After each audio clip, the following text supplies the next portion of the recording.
Picture this. You have a home. It is free. The rent is zero. No landlord, no mortgage, no monthly payments. It comes with walls already built, a roof that has been tested by about 10,000 years of weather, and a back room that stays exactly the same temperature no matter what season it is outside. It is called a cave. And for most of human prehistory, it was genuinely excellent real estate. So why did we leave? That question sounds simple. The answer is not.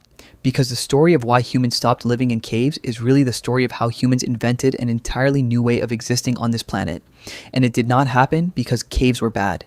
It happened because something else became possible that had never been possible before.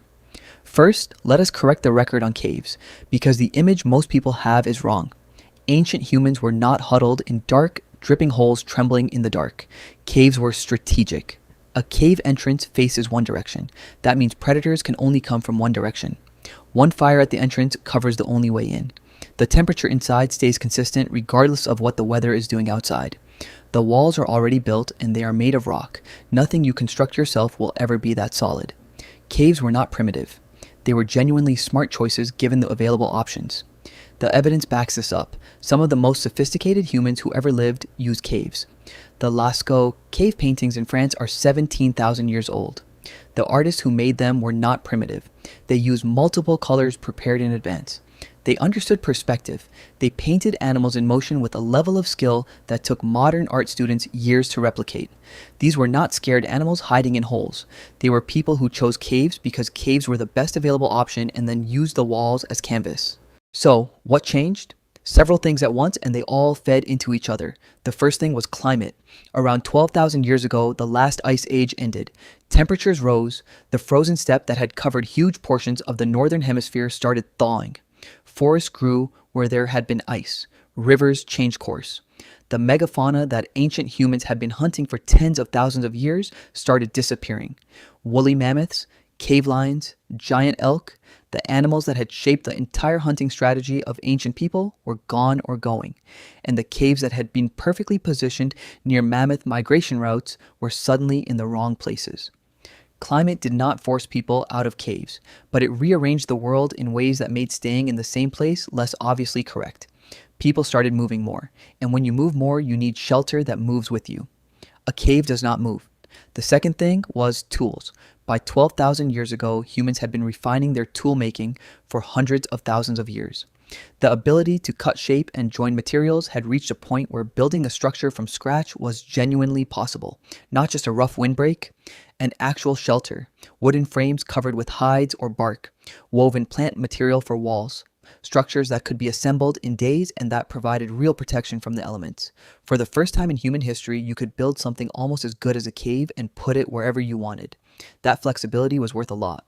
The third thing was the most transformative: agriculture.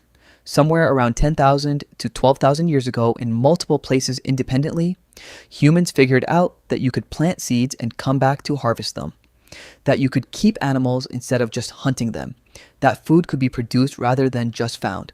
This was not an overnight discovery, it was a slow, gradual shift. But the consequence was enormous. Farming requires staying in one place.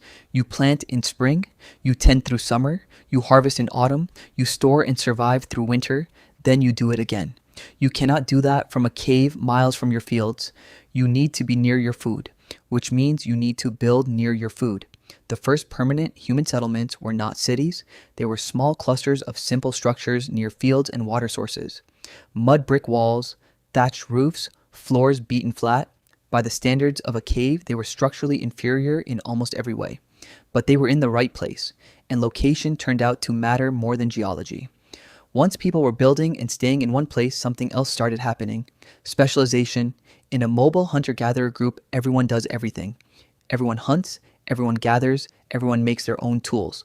But in a settlement with stored food surplus, some people can stop doing subsistence tasks and start doing other things full-time.